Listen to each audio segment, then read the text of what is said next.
पुण्यातील फर्ग्युसन कॉलेजमध्ये आयटी शाखेचा विद्यार्थी रोहन पाटील शांत आणि हुशार.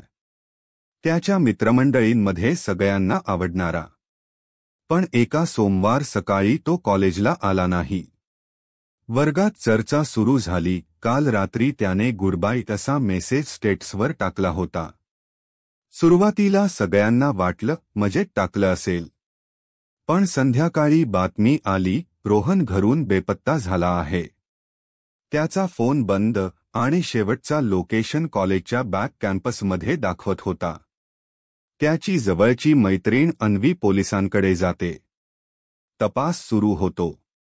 सीसीटीव्हीत रोहन रात्री 11:30च्या सुमारास कॉलेजच्या कंपाऊंडकडे जाताना दिसतो, पण परत येताना नाही.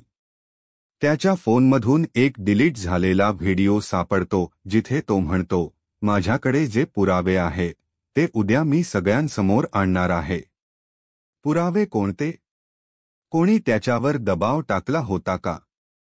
अन्वी आणि इन्स्पेक्टर काळे या दोघांनी शोध सुरू केला.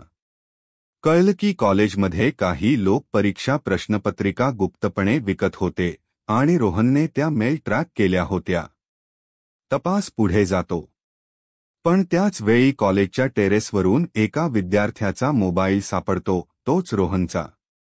त्यात फक्त एक वाचलेला नोट. अन्वी, जर मी परत आलो नाही तर रूम 204 तपास.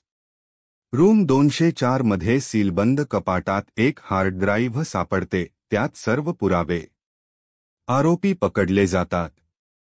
पण शेवटचा प्रश्न उरतो, रोहन कुठे गेला?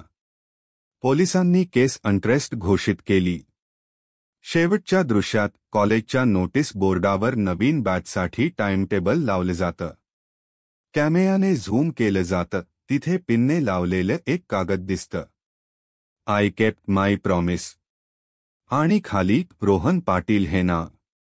अशाच घटनांसाठी आपल्या चॅनलला सबस्क्राईब करा. धन्यवाद.